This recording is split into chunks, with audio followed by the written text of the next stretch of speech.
Hello बच्चों, जय हिंद। तो आज एमपी बोर्ड के क्लास 12th की केमिस्ट्री का एमसीक्यू क्वेश्चन को डिस्कस करेंगे। तो चलिए, प्री बोर्ड में क्वेश्चन आपके सामने आए थे, कितना आपका सही है मिलान करिए। तो चलिए स्टार्ट करते हैं। पहला क्वेश्चन, सही विकल्प का चयन कीजिए। तो आपने चयन किया होगा अच्छे से। पहला क्वेश्चन है, निम्नलिखित में से कौन सी इकाई विलयन की सांद्रता को उसकी वाष्प दाब से संबंधित में उपयोगी है। ऑप्शन है मोल अंश, पार्ट्स प्रति मिलियन, द्रव्यमान प्रतिशत और मोललता। तो ऑप्शन नंबर ए यदि आपने लगाया है मोल अंश तो वो सही होगा। अच्छा, मोल अंश को और किस नाम से जानते हैं हिंदी में?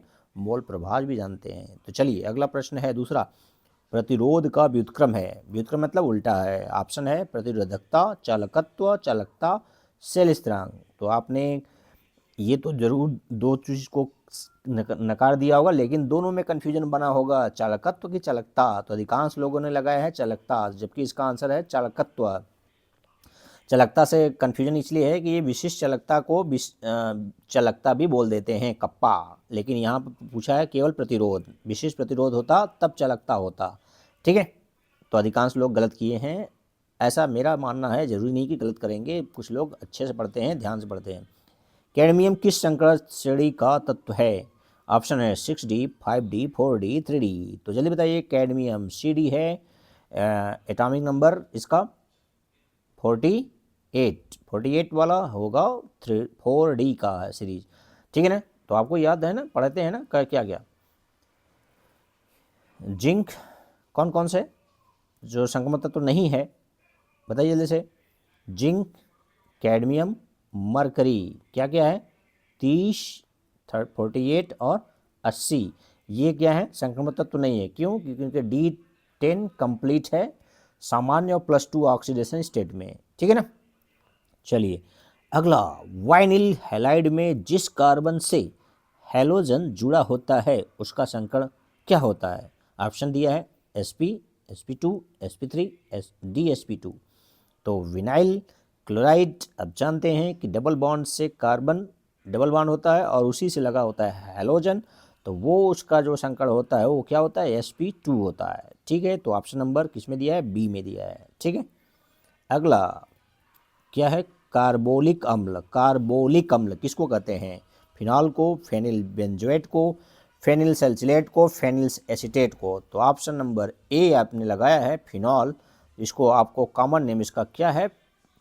कार्बोलिक अम्ल भी है। एनसीईआरटी का पहला लाइन फिनॉल चैप्टर का, phenol also called as carbolic acid.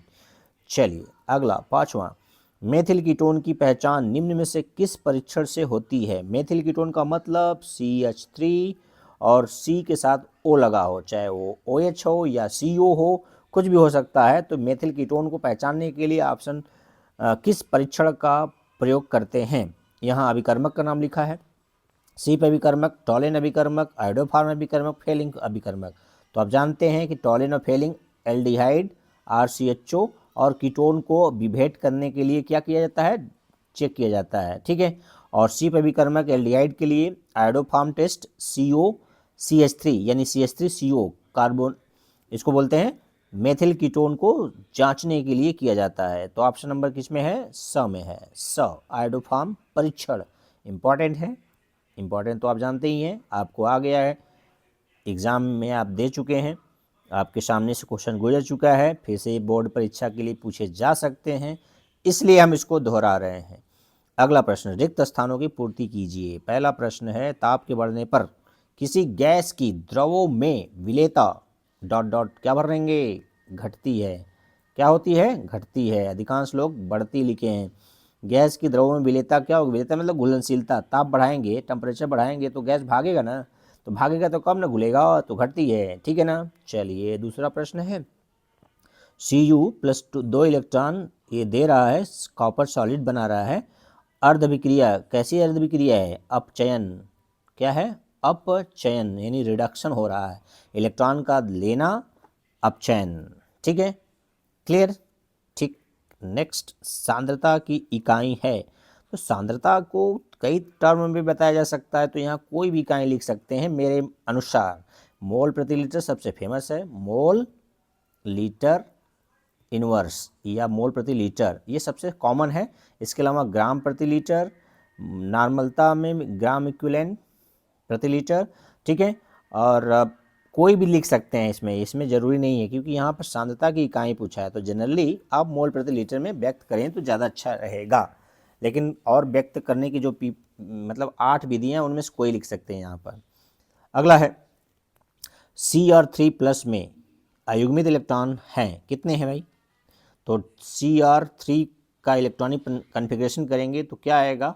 4s0 3d3 आएगा। क्या आएगा? 3d3 आएगा। फिर से मैं बता दूं, 24 इलेक्ट्रॉन होते हैं, 3 इलेक्ट्रॉन निकल गया तो इसके लास्ट में बचेगा 3d3। तो d में कितने होंगे? 3 इलेक्ट्रॉन, तो तीनों अनपेयर्ड होंगे, ठीक है ना। तीनों क्या होंगे? अनपेयर्ड। वही अनपेयर्ड इलेक्ट्रॉन ही पूछे गए हैं, कितने हैं? तो कितने हैं? 3 हैं। तो ऑप्शन नंबर यहाँ पर ऑप्शन नहीं है, केवल आपको रिक्त स्थान बनना है, 3 है, ठीक है। अगला क्या है? अगला है Rx + NaI सोडियम आयोडाइड दे रहा है एल्किल आयोडाइड सोडियम हैलाइड। इस अभिक्रिया का नाम है, क्या नाम है? तो आपने श्वार्ट्ज और फिंकलस्टीन पढ़ा होगा। तो फिंकलस्टीन में क्या बनाते हैं? Ri। तो यहाँ भरेंगे क्या? फिंकलस्टीन। क्या भरेंगे? फिंकलस्टीन अभिक्रिया, ठीक है ना। यदि Rf बनाया जाता तो श्वार्ट्ज, लेकिन यहाँ पर जो जैसा पूछा वैसा बनाएंगे। फॉर्मल्डिहाइड का 40%, कितना प्रतिशत? 40% जली विलयन कहलाते हैं। क्या कहलाते हैं? फार्मेलिन कहलाते हैं। क्या कहलाते हैं? फार्मेलिन। SCHO का 40% और 60% क्या रहेगा? पानी रहेगा। तो क्या कहलाएगा? फार्मेलिन। क्या काम में आएगा? बायो स्पेसिमेन, जैव जैसे बायो स्पेसिमेन का मतलब है जो बायोलॉजी लैब में पौधे या जंतु को लंबे समय तक प्रिजर्व रखने में, संरक्षित रखने में प्रयोग किया जाता है फार्मेलिन, ठीक है। अगला प्रश्न आपके सामने आ रहा है सत्य सत्य के रूप में। तो आप सत्य बोलते हैं, कितना बोलते हैं ये तो आप ही जानते होंगे। अगला है ΔRg0 यहाँ होना चाहिए -NFE0, यानी ये गिब्स फ्री एनर्जी ΔG0 बराबर -NFE0 के साथ संबंध सही है कि नहीं है? बिल्कुल सही है। तो ये होगा ट्रू। पहला वाला क्या हो गया? ट्रू है, सत्य है। सेकंड को पूरा देखना था भाई। विद्युत अपघटनी सेल में रासायनिक अभिक्रिया करने हेतु विभव का बाह्य स्रोत प्रयुक्त नहीं होता है। ये बोला है नहीं होता है, तो बिल्कुल होता है भाई। जब आप विद्युत देंगे तभी तो यहाँ पर क्या होगा? रासायनिक अभिक्रिया होगी, क्योंकि बिजली देने पर इलेक्ट्रिक एनर्जी किस में बदलता है? केमिकल एनर्जी में। किस तरह का? विद्युत अपघटनी सेल में। तो कह रहा है कि प्रयुक्त नहीं होता, बिल्कुल गलत कह रहा है ये क्या कह रहा है? असत्य है, ठीक है, असत्य है। ध्यान दीजिएगा, इंग्लिश वर्जन में यहाँ पर नॉट नहीं लिखा है तो वहाँ सत्य हो जाएगा। मैं इंग्लिश वर्जन वाला भी नहीं पिक लिया हूँ, नहीं तो मैं आपको दिखा देता। तो वहाँ पर इंग्लिश वर्जन में नॉट नहीं लगा है तो वहाँ ट्रू होगा और हिंदी वर्जन में फॉल्स होगा, ठीक है ना। ध्यान दीजिएगा वहाँ पर कैसा सेंटेंस पूछा है। मैग्नीज फर्स्ट Mn1+ की एंथैल्पी क्रोमियम 1+ से कम होती है। तो ये मैग्नीज 1+ है और क्रोमियम 1+ है। तो किसका यहाँ पर एंथैल्पी पूछा है? एंथैल्पी का मतलब है आयनन एंथैल्पी। तो इसका D क्या है? D5 है, 4s1 है इस समय, और क्रोमियम का क्या है? और 4s0 है और 3d5 है। तो कौन फुल फील्ड है भाई? हाफ फील्ड है या फुल फील्ड कौन है? तो अभी देखा जाए तो ये इसके बारीक कोष में 6 है, इसके बारीक कोष में 5 है, लेकिन हमें ऑर्बिटल देखना है ना कि बारीक कोष में देखना है। तो फिर से मैं बता दूं, यहाँ पर D5 है और 4s1 है। 4s1 से इलेक्ट्रॉन निकालना क्या है? ईजी है, जबकि 4s यहाँ क्रोमियम में 4s में 0 है, कोई है ही नहीं। निकलेगा किससे? D से। D में क्या है? जस्ट हाफ फील्ड है, तो इसमें निकालना कठिन है।